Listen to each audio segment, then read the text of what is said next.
Hey guys, Red Llama here. So in today's video, we're going to be taking a look at the riser power on a 3090 EVGA for the Win 3.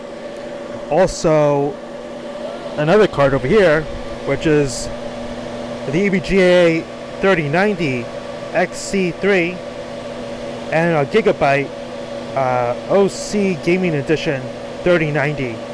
And what we want to see is what the power consumption is on the riser for those three cards. We're going to be measuring it with Elmore Labs meters. What we're going to do is going to shut down the rig and let it sit for a little bit and then completely shut it down.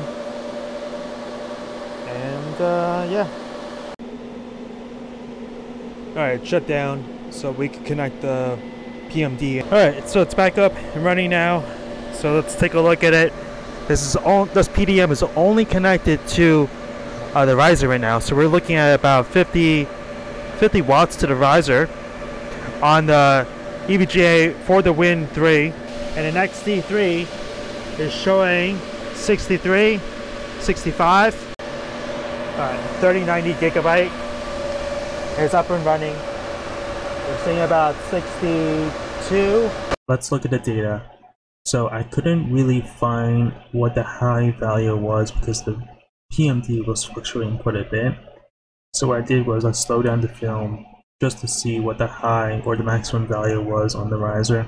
And what I found was the XC3 was getting about 69 watts to the riser, as you can see here. For the Win 3 was getting 50 watts, and the Gigabyte was getting 63. All three of these cards were mining ETH.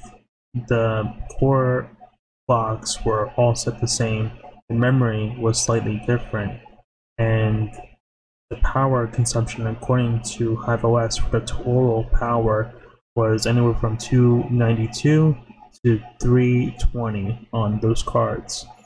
Now, these cards on the risers were all getting below 75 watts. So most of you guys might be asking, where does that 75 watt requirement come from?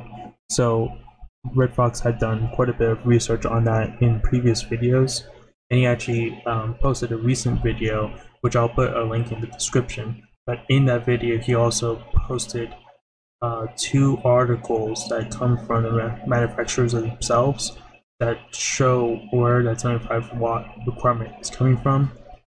And I'll show just a screenshot of it right here. So it does say 75 watts here, and then over here, this is an optional connector for power supply for supporting additional power needed by discrete graphic cards over 75 watts.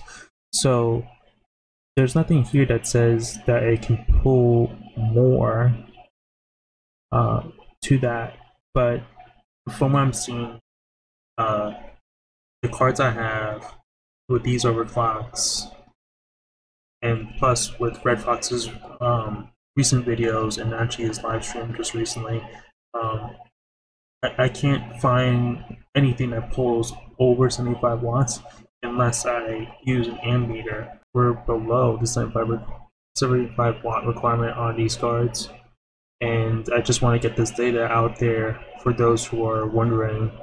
Now, I could do other types of tests, but please leave any comments or questions down below with any suggestions about other additional testing.